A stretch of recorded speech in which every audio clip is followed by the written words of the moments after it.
"But why Turkish?" asked Mr. Sherlock Holmes, gazing fixedly at my boots. I was reclining in a cane-backed chair at the moment, and my protruded feet had attracted his ever-active attention. "English," I answered in some surprise. "I got them at Latimer's in Oxford Street." Holmes smiled with an expression of weary patience. "The Bath," he said. "The Bath! Why the relaxing and expensive Turkish rather than the invigorating home-made article?" "Because for the last few days I've been feeling rheumatic and old. A Turkish bath is what we call an alterative in medicine, a fresh starting point, a cleanser of the system. By the way, Holmes," I added, "I have no doubt the connection between my boots and a Turkish bath is a perfectly self-evident one to a logical mind, and yet I should be obliged to you if you would indicate it." "The train of reasoning is not very obscure, Watson," said Holmes with a mischievous twinkle. "It belongs to the same elementary class of deduction which I should illustrate if I were to ask you who shared your cab in your drive this morning." "I don't admit that a fresh illustration is an explanation," said I with some asperity. "Bravo, Watson! A very dignified and logical remonstrance. Let me see. What were the points? Take the last one first. The cab. You observe that you have some splashes on the left sleeve and shoulder of your coat. Had you sat in the centre of a hansom, you would probably have had no splashes, and if you had they would certainly have been symmetrical. Therefore it is clear that you sat at the side. Therefore it is equally clear that you had a companion. That is very evident. Absurdly commonplace, is it not? But the boots and the bath? Equally childish. You are in the habit of doing up your boots in a certain way. I see them on this occasion fastened with an elaborate double bow, which is not your usual method of tying them. You have therefore had them off. Who has tied them? A bootmaker? Or the boy at the bath? It is unlikely that it is the bootmaker, since your boots are nearly new. Well, what remains? The bath. Absurd, is it not? But for all that, the Turkish bath has served a purpose. Well, what is that? You say that you have had it because you need a change. Let me suggest that you take one. How would Lausanne do, my dear Watson? First-class tickets and all expenses paid on a princely scale. Splendid, but why? Holmes leaned back in his armchair and took his notebook from his pocket. "One of the most dangerous classes in the world," said he, "is the drifting and friendless woman. She is the most harmless and often the most useful of mortals. But she is the inevitable inciter of crime in others. She is helpless, she is migratory. She has sufficient means to take her from country to country and from hotel to hotel. She is lost, as often as not, in a maze of obscure pensions and boarding-houses. She is a stray chicken in a world of foxes. Where she is gobbled up, she is hardly missed. I much fear that some evil has come to the Lady Frances Carfax." I was relieved at this sudden descent from the general to the particular. Holmes consulted his notes. "Lady Frances," he continued, "is the sole survivor of the direct family of the late Earl of Rufton. The estates went, as you may remember, in the male line. She was left with limited means, but with some very remarkable old Spanish jewellery of silver and curiously cut diamonds, to which she was fondly attached. Too attached, for she refused to leave them with her banker, and always carried them about with her. A rather pathetic figure, the Lady Frances, a beautiful woman, still in fresh middle age, and yet, by a strange change, the last derelict of what only 20 years ago was a goodly fleet." "What has happened to her, then?" "Ah, what has happened to the Lady Frances? Is she alive or dead? There is our problem. She is a lady of precise habits, and for 4 years it has been her invariable custom to write every second week to Miss Daubeny, her old governess, who has long retired and lives in Camberwell.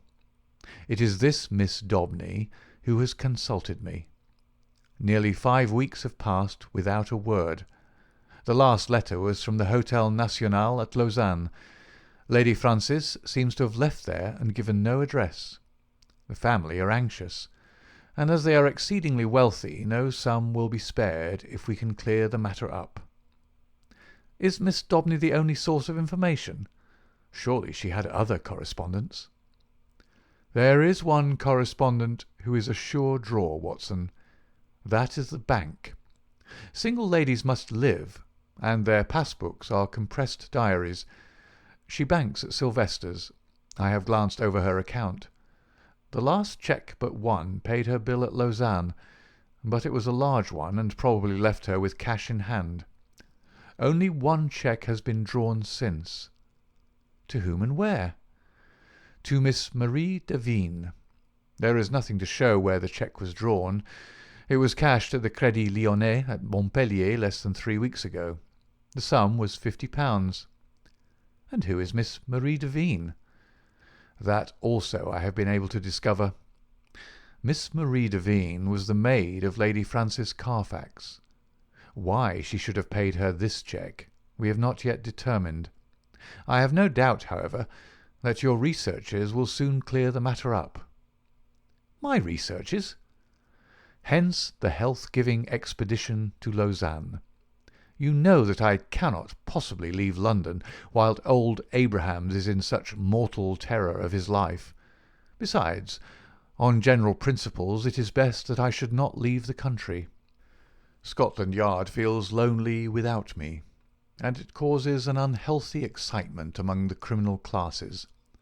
Go then, my dear Watson, and if my humble counsel can ever be valued at so extravagant a rate as 2d a word, it waits your disposal night and day at the end of the continental wire.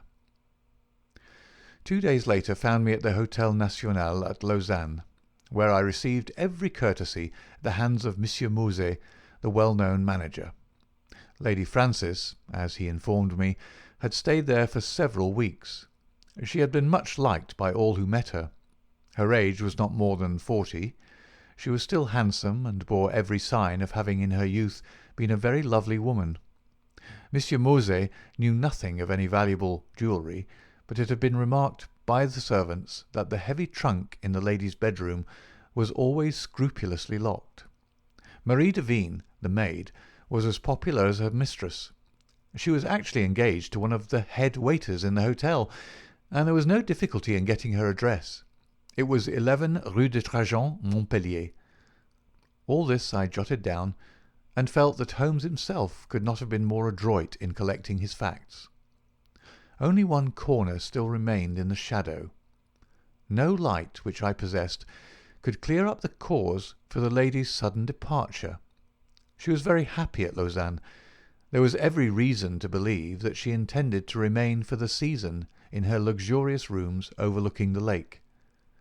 And yet she had left at a single day's notice, which involved her in the useless payment of a week's rent. Only Jules Vibart, the lover of the maid, had any suggestion to offer. He connected the sudden departure with the visit to the hotel a day or two before of a tall, dark, bearded man. "Un sauvage, un véritable sauvage," cried Jules Vibart. The man had rooms somewhere in the town. He had been seen talking earnestly to Madame on the promenade by the lake. Then he had called. She had refused to see him. He was English, but of his name there was no record. Madame had left the place immediately afterwards. Jules Vibart, and what was more of importance, Jules Vibart's sweetheart, thought that this call and the departure were cause and effect. Only one thing Jules would not discuss. That was the reason why Marie had left her mistress. Of that he could or would say nothing. If I wished to know, I must go to Montpellier and ask her. So ended the first chapter of my inquiry. The second was devoted to the place which Lady Frances Carfax had sought when she left Lausanne. Concerning this there had been some secrecy, which confirmed the idea that she had gone with the intention of throwing someone off her track. Otherwise, why should not her luggage have been openly labelled for Baden?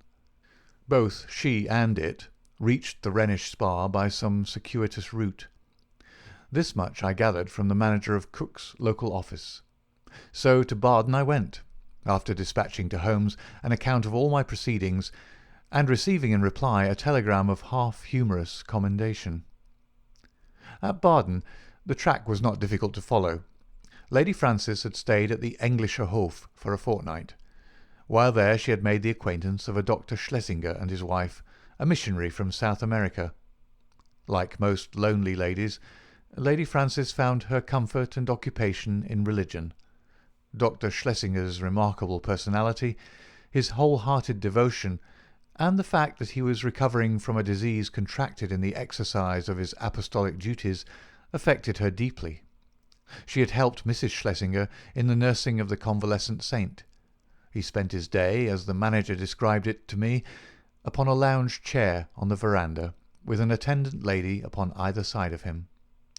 He was preparing a map of the Holy Land, with special reference to the kingdom of the Midianites, upon which he is writing a monograph. Finally, having improved much in health, he and his wife had returned to London, and Lady Frances had started thither in their company. This was just 3 weeks before, and the manager had heard nothing since. As to the maid, Marie, she had gone off some days beforehand in floods of tears, after informing the other maids that she was leaving service forever. Dr. Schlesinger had paid the bill of the whole party before his departure.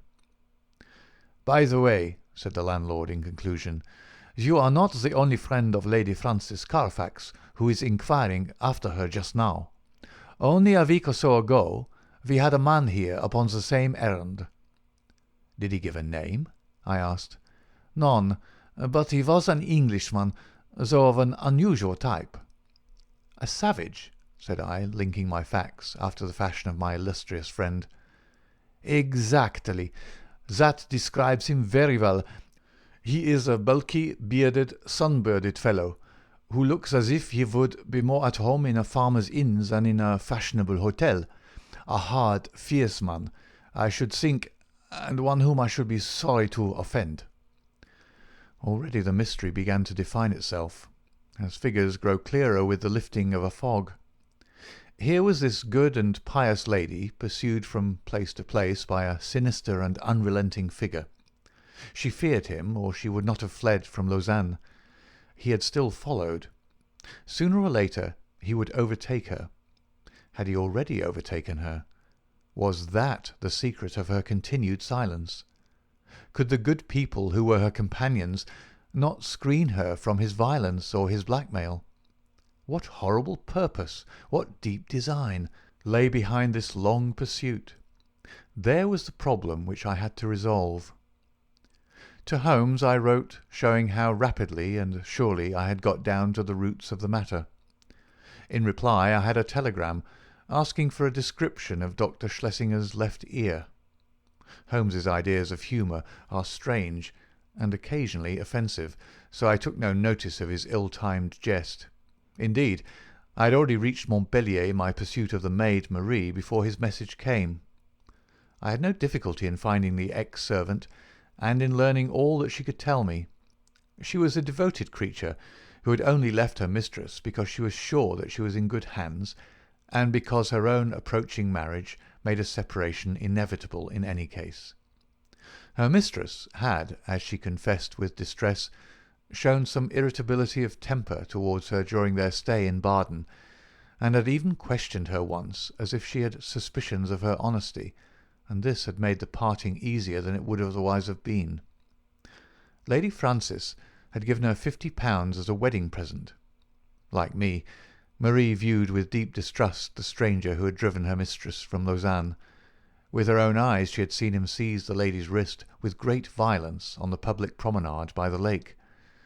He was a fierce and terrible man.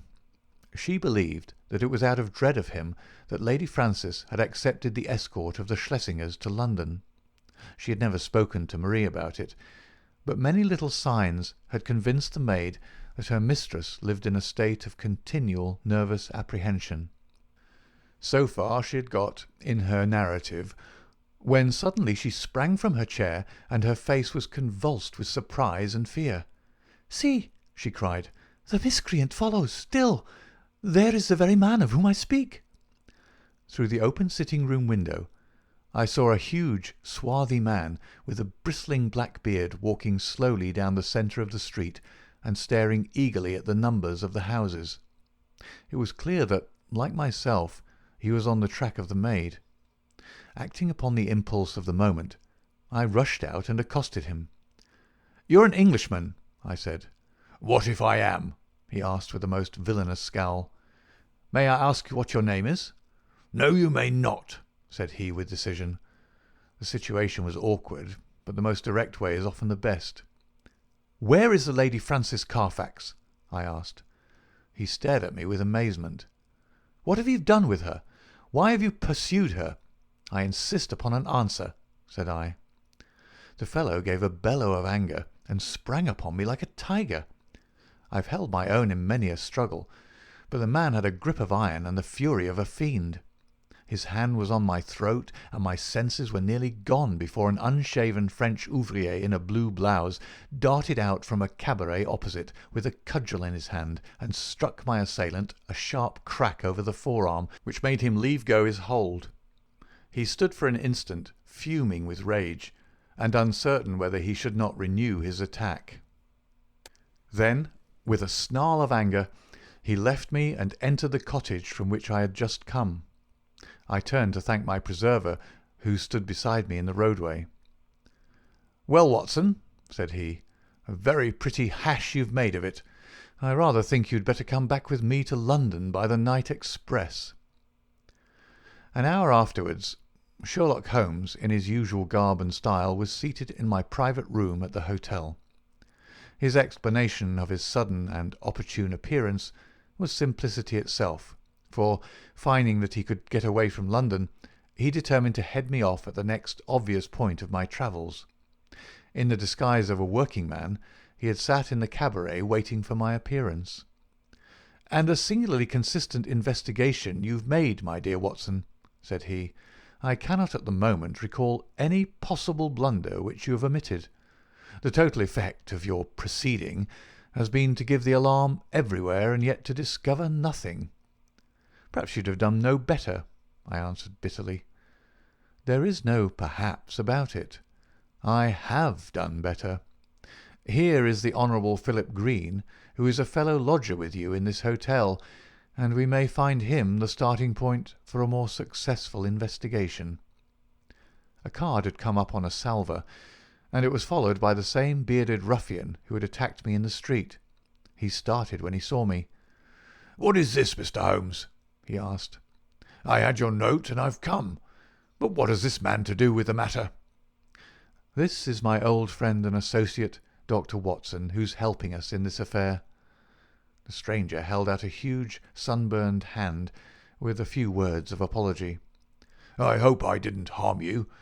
When you accused me of hurting her, I lost my grip of myself. Indeed, I'm not responsible in these days. My nerves are like live wires. But this situation is beyond me. What I want to know in the first place, Mr. Holmes, is how in the world you came to hear of my existence at all." "I am in touch with Miss Daubeny, Lady Frances's governess." "Old Susan Daubeny with the mob cap. I remember her well." "And she remembers you. It was in the days before you found it better to go to South Africa." "Ah, I see you know my whole story. I need hide nothing from you. I swear to you, Mr. Holmes, that there never was in this world a man who loved a woman with a more whole-hearted love than I had for Frances. I was a wild youngster, I know, not worse than others of my class, but her mind was pure as snow. She could not bear a shadow of coarseness. So when she came to hear of things that I'd done, she would have no more to say to me. And yet she loved me. That is the wonder of it. Loved me well enough to remain single all her sainted days, just for my sake alone. When the years had passed and I'd made my money at Barberton, I thought perhaps I could seek her out and soften her. I'd heard that she was still unmarried. I found her at Lausanne and tried all I knew. She weakened, I think, but her will was strong, and when next I called she had left the town. I traced her to Baden, and then after a time heard that her maid was here. I'm a rough fellow, fresh from a rough life, and when Dr. Watson spoke to me as he did, I lost hold of myself for a moment. But for God's sake tell me what has become of the Lady Frances." "That is for us to find out," said Sherlock Holmes with peculiar gravity.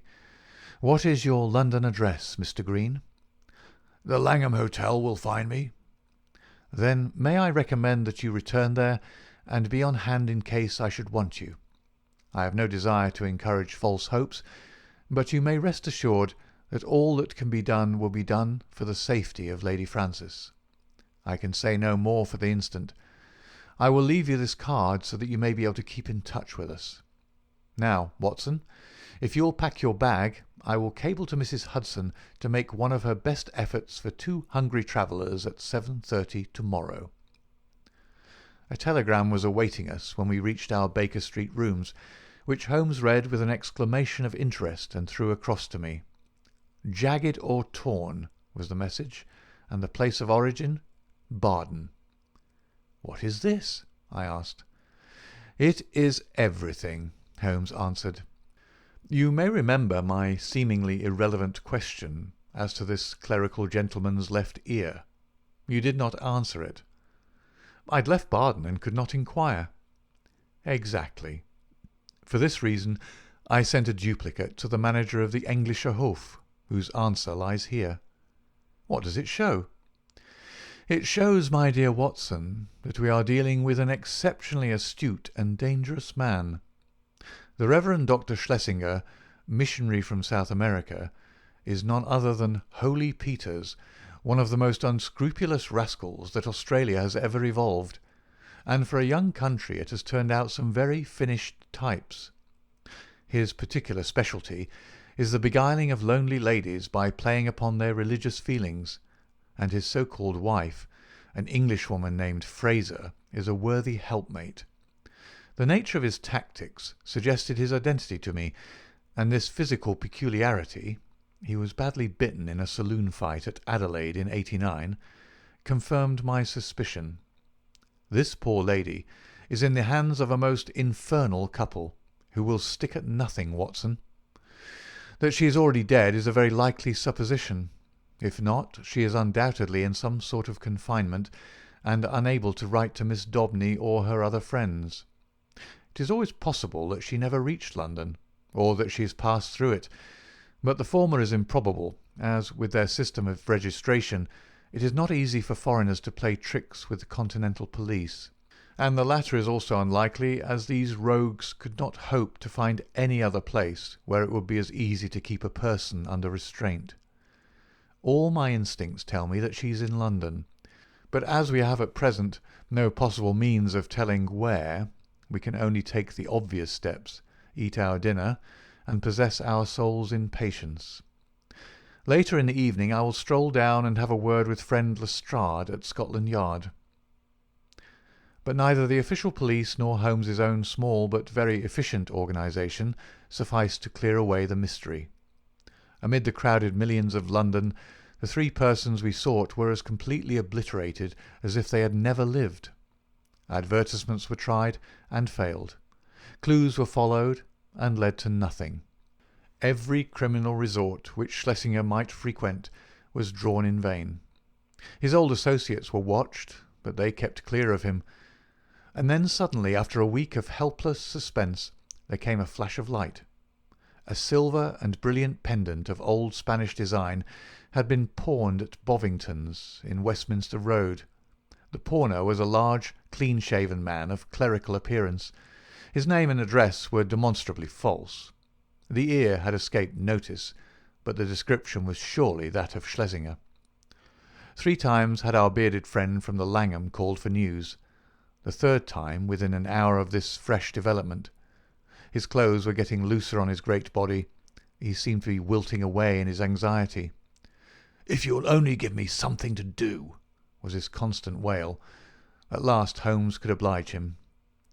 "He has begun to pawn the jewels. We should get him now." "But does this mean that any harm has befallen the Lady Frances?" Holmes shook his head very gravely. "Supposing that they have held her prisoner up to now, it is clear that they cannot let her loose without their own destruction. We must prepare for the worst." "What can I do?" "These people do not know you by sight?" "No." "It is possible that he will go to some other pawnbroker in the future. In that case we must begin again. On the other hand, he has had a fair price and no questions asked, so if he is in need of ready money he will probably come back to Bovington's. I will give you a note to them, and they will let you wait in the shop. If the fellow comes you will follow him home, but no indiscretion, and above all no violence. I put you on your honour that you will take no step without my knowledge and consent." For 2 days the Honourable Philip Green, he was, I may mention, the son of the famous admiral of that name who commanded the Sea of Azov fleet in the Crimean War, brought us no news. On the evening of the 3rd he rushed into our sitting-room, pale, trembling, with every muscle of his powerful frame quivering with excitement. "We have him! We have him!" he cried. He was incoherent in his agitation.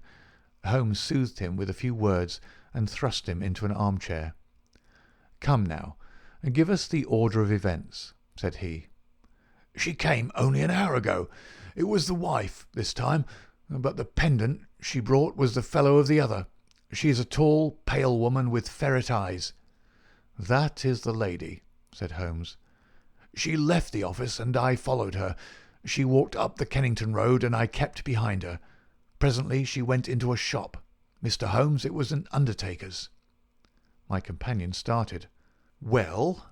he asked in that vibrant voice which told of the fiery soul behind the cold grey face. "She was talking to the woman behind the counter. I enters as well. 'It is late,' I heard her say, or words to that effect. The woman was excusing herself. 'It should be there before now,' she answered. 'It took longer being out of the ordinary.' They both stopped and looked at me. So I asked some questions and then left the shop." "You did excellently well. What happened next?" "The woman came out, but I had hid myself in a doorway. Her suspicions had been aroused, I think, for she looked round her. Then she called a cab and got in. I was lucky enough to get another and so to follow her. She got down at last at number 36 Pulteney Square, Brixton. I drove past, left my cab at the corner of the square and watched the house." "Did you see anyone?" "The windows were all in darkness, save one on the lower floor. The blind was down and I could not see in. I was standing there wondering what I should do next, when a covered van drove up with 2 men in it. They descended, took something out of the van and carried it up the steps to the hall door. Mr. Holmes, it was a coffin." "Ah." "For an instant I was on the point of rushing in. The door had been opened to admit the men and their burden. It was the woman who'd opened it, but as I stood there she caught a glimpse of me, and I think she recognized me. I saw her start, and she hastily closed the door. I remembered my promise to you, and here I am." "You have done excellent work," said Holmes, scribbling a few words upon a half-sheet of paper. "We can do nothing legal without a warrant, and you can serve the cause best by taking this note down to the authorities and getting one. There may be some difficulty, but I should think that the sale of the jewellery should be sufficient. Lestrade will see to all details." "But they may murder her in the meanwhile. What could the coffin mean, and for whom could it be but for her?" "We will do all that we can, Mr. Green. Not a moment will be lost. Leave it in our hands. Now, Watson," he added as our client hurried away, "he will set the regular forces on the move. We are, as usual, the irregulars, and we must take our own line of action. The situation strikes me as so desperate that the most extreme measures are justified. Not a moment is to be lost in getting to Pulteney Square." "Let us try to reconstruct the situation," said he as we drove swiftly past the Houses of Parliament and over Westminster Bridge. These villains have coaxed this unhappy lady to London, after first alienating her from her faithful maid. If she has written any letters, they have been intercepted. Through some confederate, they have engaged a furnished house. Once inside it, they have made her a prisoner, and they have become possessed of the valuable jewellery which had been their object from the first. Already they have begun to sell part of it, which seems safe enough to them, since they have no reason to think that anyone is interested in the lady's fate. When she is released, she will, of course, denounce them. Therefore she must not be released. But they cannot keep her under lock and key forever, so murder is their only solution. That seems clear.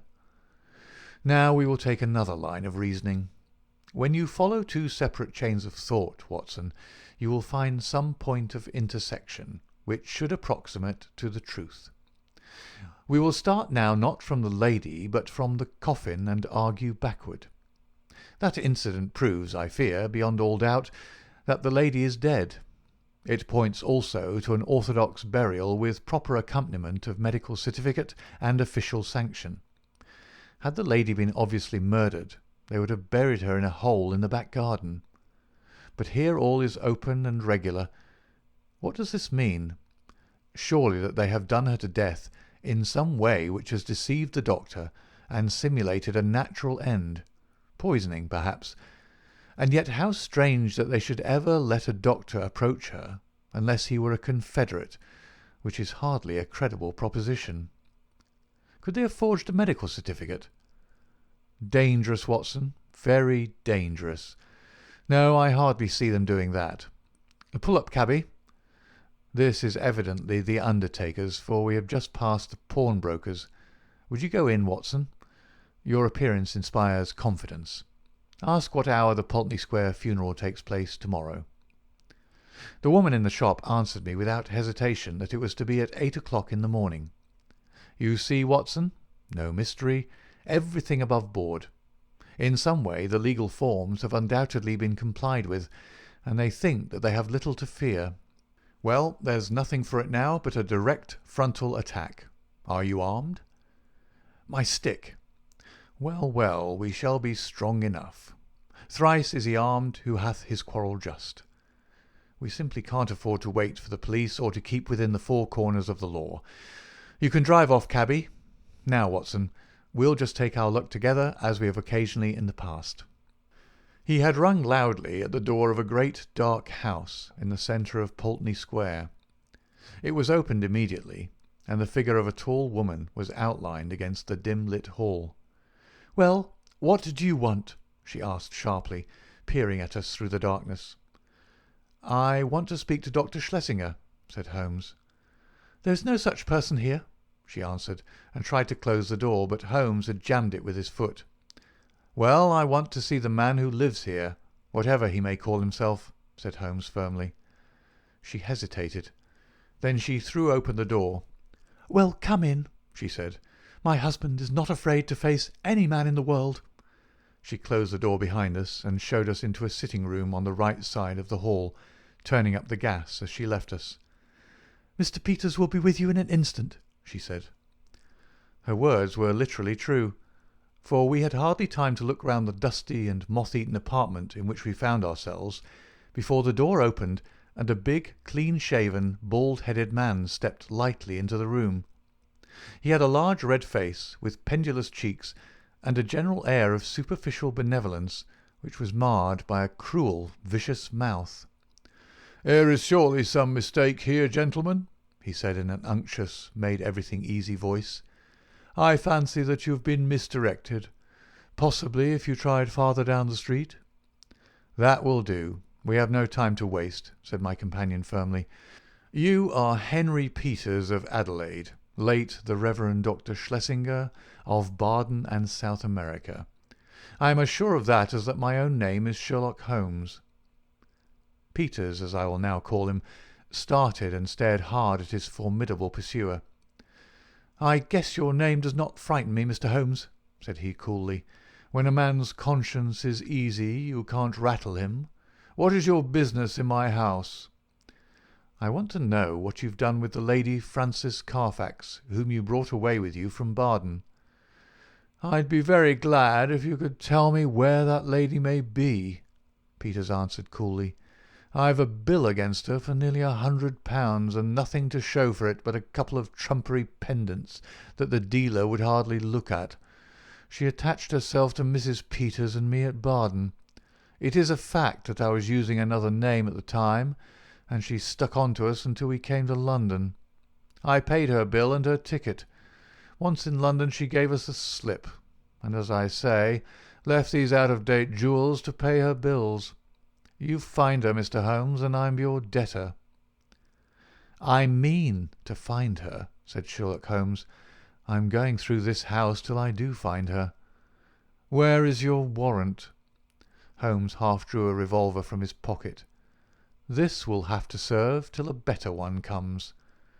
"Why, you're a common burglar." "So you might describe me," said Holmes cheerfully. "My companion is also a dangerous ruffian, and together we're going through your house." Our opponent opened the door. "Fetch a policeman, Annie," said he. There was a whisk of feminine skirts down the passage, and the hall door was opened and shut. "Our time is limited, Watson," said Holmes. "If you try to stop us, Peters, you'll most certainly get hurt. Where is that coffin which was brought into the house?" "What do you want with the coffin? It is in use. There is a body in it." "I must see the body." "Never with my consent." "Then without it." With a quick movement, Holmes pushed the fellow to one side and passed into the hall. A door half open stood immediately before us. We entered. It was the dining room. On the table, under a half-lit chandelier, the coffin was lying. Holmes turned up the gas and raised the lid. Deep down in the recesses of the coffin lay an emaciated figure. The glare from the lights above beat down upon an aged and withered face. By no possible process of cruelty, starvation, or disease could this worn-out wreck be the still beautiful Lady Frances. Holmes's face showed his amazement, and also his relief. "Thank God," he muttered. "It's someone else." "Ah, you've blundered badly for once, Mr. Sherlock Holmes," said Peters, who had followed us into the room. "Who is the dead woman?" "Well, if you really must know, she is an old nurse of my wife's, Rose Spender by name, whom we found in the Brixton Workhouse Infirmary. We brought her round here, called in Dr. Horsam of 13 Furbank Villas, mind you take the address, Mr. Holmes, and had her carefully tended, as Christian folk should. On the third day she died. Certificate says senile decay, but that's only the doctor's opinion, and of course you know better. We ordered her funeral to be carried out by Stimson and Co. of the Kennington Road, who will bury her at 8 o'clock tomorrow morning. Can you pick any hole in that, Mr. Holmes? You've made a silly blunder, and you may as well own up to it. I'd give something for a photograph of your gaping, staring face when you pulled aside that lid expecting to see the Lady Frances Carfax, and only found a poor old woman of 90. Holmes's expression was as impassive as ever under the jeers of his antagonist, but his clenched hands betrayed his acute annoyance. "I am going through your house," said he. "Are you, though?" cried Peters, as a woman's voice and heavy steps sounded in the passage. "We'll soon see about that. This way, officers, if you please. These men have forced their way into my house, and I cannot get rid of them. Help me to put them out." A sergeant and a constable stood in the doorway. Holmes drew his card from his case. "This is my name and address. This is my friend, Dr. Watson." "Bless you, sir, we know you very well," said the sergeant. "But you can't stay here without a warrant." "Of course not. I quite understand that." "Arrest him!" cried Peters. "We know where to lay our hands on this gentleman if he's wanted," said the sergeant majestically. "But you'll have to go, Mr. Holmes." "Yes, Watson, we shall have to go." A minute later we were in the street once more. Holmes was as cool as ever, but I was hot with anger and humiliation. The sergeant had followed us. "Sorry, Mr. Holmes, but that's the law." Exactly, Sergeant. You could not do otherwise. I expect there was good reason for your presence there. If there's anything I can do—" It's a missing lady, Sergeant, and we think she is in that house. I expect a warrant presently. "Then I'll keep my eye on the parties, Mr. Holmes. If anything comes along, I'll surely let you know." It was only 9 o'clock, and we were off full cry upon the trail at once. First we drove to Brixton Workhouse Infirmary, where we found that it was indeed the truth that a charitable couple had called some days before, that they had claimed an imbecile old woman as a former servant, and that they had obtained permission to take her away with them. No surprise was expressed at the news that she had since died. The doctor was our next goal. He'd been called in, had found the woman dying of pure senility, had actually seen her pass away, and had signed the certificate in due form. "I assure you that everything was perfectly normal, and that there was no room for foul play in the matter," said he. Nothing in the house had struck him as suspicious, save that for people of their class it was remarkable that they should have no servant. So far and no further went the doctor. Finally we found our way to Scotland Yard.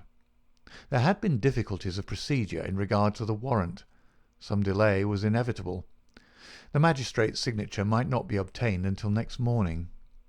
If Holmes would call about 9, he could go down with Lestrade and see it acted upon. So ended the day, save that near midnight our friend the sergeant called to say that he had seen flickering lights here and there in the windows of the great dark house, but that no one had left it and none had entered. We could but pray for patience and wait for the morrow. Sherlock Holmes was too irritable for conversation and too restless for sleep. I left him smoking hard, with his heavy dark brows knotted together and his long nervous fingers tapping upon the arms of his chair as he turned over in his mind every possible solution of the mystery. Several times in the course of the night I heard him prowling about the house. Finally, just after I had been called in the morning, he rushed into my room.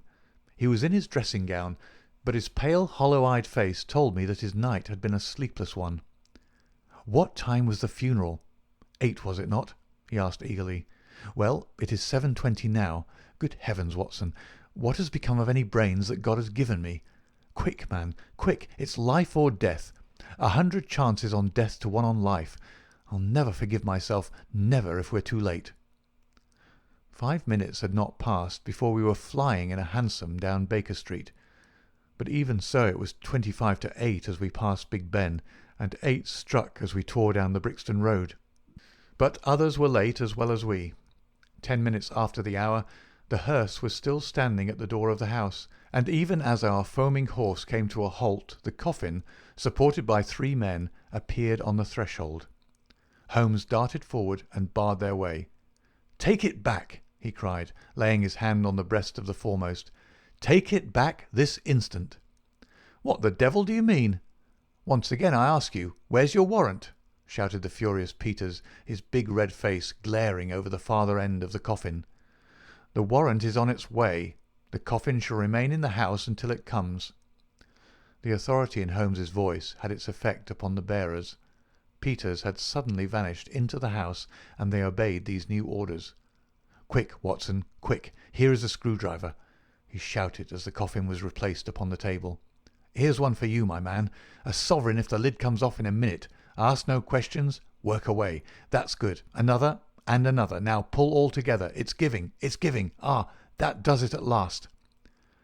With a united effort we tore off the coffin lid. As we did so, there came from the inside a stupefying and overpowering smell of chloroform. A body lay within, its head all wreathed in cotton wool, which had been soaked in the narcotic. Holmes plucked it off and disclosed the statuesque face of a handsome and spiritual woman of middle age. In an instant he had passed his arm round the figure and raised her to a sitting position. "Is she gone, Watson? Is there a spark left? Surely we're not too late?" For half an hour it seemed that we were. What with actual suffocation, and what with the poisonous fumes of the chloroform, the Lady Frances seemed to have passed the last point of recall, and then, at last, with artificial respiration, with injected ether, and with every device that science could suggest, some flutter of life, some quiver of the eyelids, some dimming of a mirror spoke of the slowly returning life.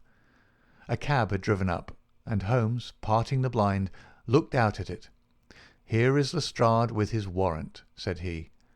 "He will find that his birds have flown, and here," he added, as a heavy step hurried along the passage, "is someone who has a better right to nurse this lady than we have. Good morning, Mr. Green. I think that the sooner we can move the Lady Frances the better. Meanwhile the funeral may proceed, and the poor old woman who still lies in that coffin may go to her last resting-place alone." "Should you care to add the case to your annals, my dear Watson?" said Holmes that evening. "It can only be as an example of that temporary eclipse to which even the best balanced mind may be exposed. Such slips are common to all mortals, and the greatest is he who can recognize and repair them. To this modified credit I may perhaps make some claim. My night was haunted by the thought that somewhere a clue, a strange sentence, a curious observation had come under my notice and had been too easily dismissed. Then suddenly, in the grey of the morning, the words came back to me. It was the remark of the undertaker's wife, as reported by Philip Green. She had said, "It should be there before now. It took longer, being out of the ordinary." It was the coffin of which she spoke. It had been out of the ordinary. That could only mean that it had been made to some special measurement. But why? Why? Then, in an instant, I remembered the deep sides and the little wasted figure at the bottom. Why so large a coffin for so small a body? To leave room for another body. Both would be buried under the one certificate. It had all been so clear. If only my own sight had not been dimmed. At 8 the Lady Frances would be buried. Our one chance was to stop the coffin before it left the house. It was a desperate chance that we might find her alive, but it was a chance, as the result showed. These people had never, to my knowledge, done a murder. They might shrink from actual violence at the last. They could bury her with no sign of how she met her end, and even if she were exhumed, there was a chance for them. I hoped that such considerations might prevail with them. You can reconstruct the scene well enough. You saw the horrible den upstairs, where the poor lady had been kept so long. They rushed in and overpowered her with their chloroform, carried her down, poured more into the coffin to insure against her waking, and then screwed down the lid. A clever device, Watson. It is new to me in the annals of crime. If our ex-missionary friends escape the clutches of Lestrade, I shall expect to hear of some brilliant incidents in their future career.